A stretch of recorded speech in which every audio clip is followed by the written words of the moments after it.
আওয়ামী লীগের সন্ত্রাসীরা এখনো সন্দ্বীপে আছে, তাদের ব্যাপারে আমাদেরকে সঠিক সিদ্ধান্ত নিতে হবে। তারা যদি সন্দ্বীপ থাকে, আগামীতে যে নির্বাচন হবে এই নির্বাচন নিরপেক্ষভাবে করা কারো পক্ষে সম্ভব হবে না। আগামী নির্বাচন সহজ হবে না।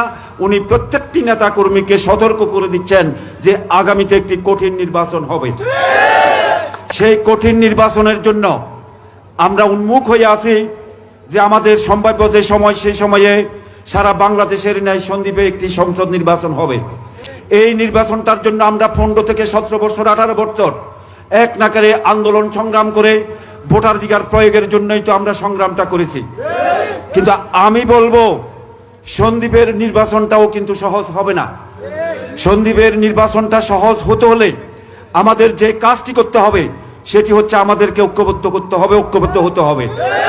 আমি আপনাদের কাছে এসেছি শুধু একটি মাত্র মেসেজ দেওয়ার জন্য, সেটি হচ্ছে উপজেলা বিএনপির আহ্বায়ক হিসেবে আমাদের যে দায়িত্ব, যে কর্তব্য, সেই দায়িত্ব এবং কর্তব্য পালনে আপনাদেরকে সবাই ঐক্যবদ্ধ হতে হবে। ঐক্যবদ্ধ না হলে আগামীতে যে কঠিন নির্বাচন, সেই কঠিন নির্বাচন আমরা জয় হওয়া আমাদের জন্য কঠিন হবে।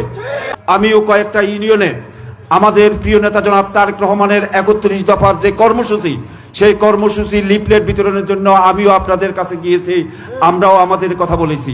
কিন্তু আমি মনে করি, আমি যেটা চাচ্ছি, আমার 2টা সত্তা, আমি যদি মনোনয়নও চাই, আমি এর বাহিরেও আমি উপজেলা বিএনপির একজন আহ্বায়ক, একজন দায়িত্বশীল ব্যক্তি।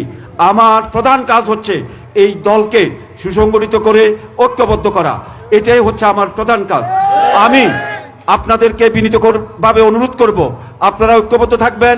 দ্বিতীয় যে বিষয়টি, আমি যে স্বপ্নটা দেখি, সেই স্বপ্নটা হচ্ছে আগামীতে যারা মনোনয়ন চাইবেন সন্দ্বীপ বিএনপি সন্দ্বীপ আসন থেকে, আমরা নিশ্চয় আমরা একটা জায়গায় বসে একটা মঞ্চ থেকে এই সন্দ্বীপ বিএনপিকে এক কথায় সবাইকে ধানের শীষের পক্ষে ঐক্যবদ্ধ করার জন্য আমরা উদ্যোগ নিতে পারি। আমি যে সমস্যা, আমরা শুধু জনসভা করলে আমাদের কাঙ্ক্ষিত রেজাল্ট হবে না।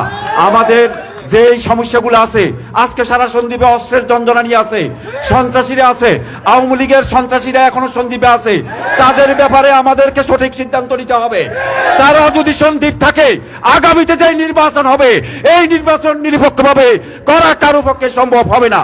উদ্যোক্তা আহ্বান জানাবো, আমরা সবাই ঐক্যবদ্ধ হয়ে ধানের শীষ যাকে দিবে তার জন্য, ধানের শীষের জন্য আমরা এই সন্দ্বীপ বিএনপিকে ঐক্যবদ্ধ করব।